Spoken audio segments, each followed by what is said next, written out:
Yes!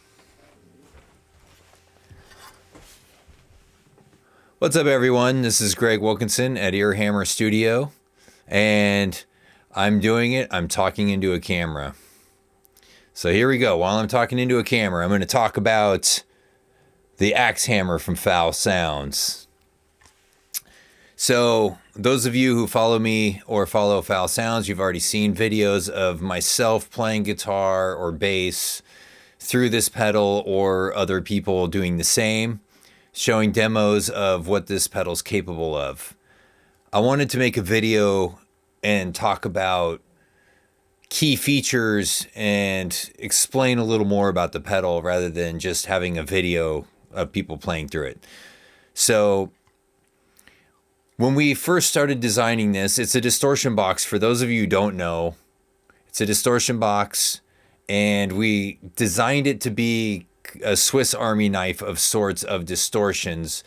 The overall characteristic of it was to be able to be anywhere from gainy to straight up full-blown thick texture distortion.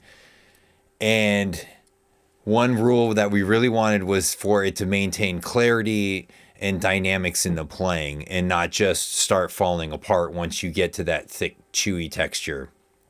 So the clarity of this is pretty amazing even when it's dimed. The other thing, we wanted to make sure that it worked for bass and for guitar. Wanted to make sure that it would work in a low gain head or amp, as well as be playable through a high gain channel. So this pedal really does work for a lot of things. Here are some of the features and reasons why that happens. Now, I don't want to go too far into detail of theoretical settings and all that kind of stuff. If you have any questions about what you would do, I could tell you what you would theoretically want to start with in the comments or something, or direct message or whatever, and I'll be happy to answer.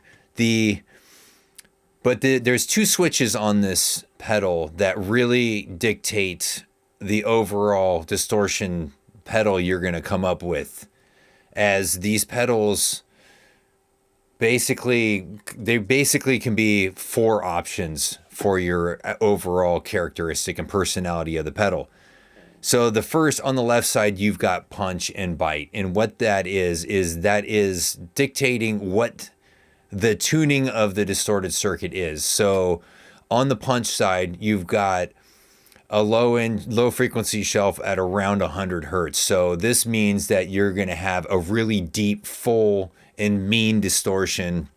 Still lots of great mids and lots of highs, but is just fierce.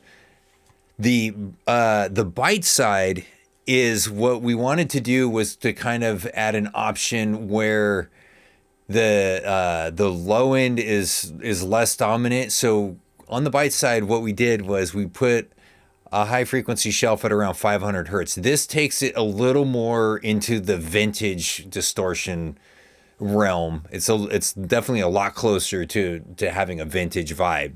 So some people will like that, because in case if you're plugging into a high gain head and you just want to tighten up your sound a little bit, or you just want to play, some rock and roll or something, and you don't want too much low end and stuff, this is great. There's also an EQ though, so for the punch, that you can also sculpt with that. So that's the first direction your pedal can go in. That's two different settings, two major characteristic shifts between the two.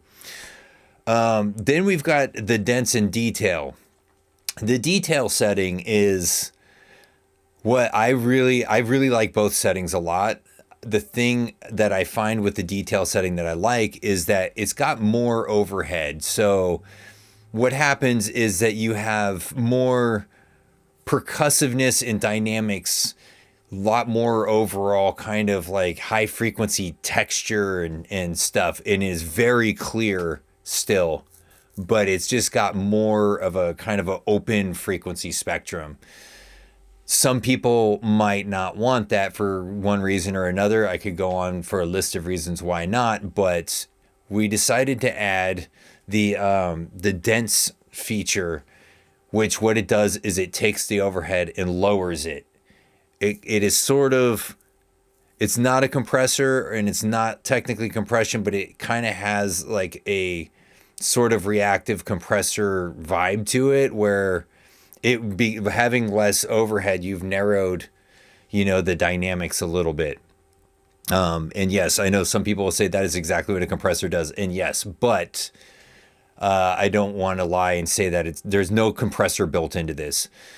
The overall characteristic you'll find of that circuit is that there's going to be a lot more at the chest, in the guts, as far as the frequency range. It's going to have more punch, and it's the top end isn't going to be as bright and sparkly, and there's going to be less dynamics in the strikes without stripping them out. So some people will want to go for that. I could see it, working well with like bass guitars, for example. So, or rhythm guitars, but it's not restricted to anything. I think the best thing is the eye of the beholder. You pick the settings that work well with your rig and that you want to hear, and you'll find something. Last feature that I want to talk about, and the only reason why I'm going to talk about it, we all know what a blend knob is. But the neighboring knob, the volume knob, we also know what that is. But the relationship between these two knobs is something that I want to talk about.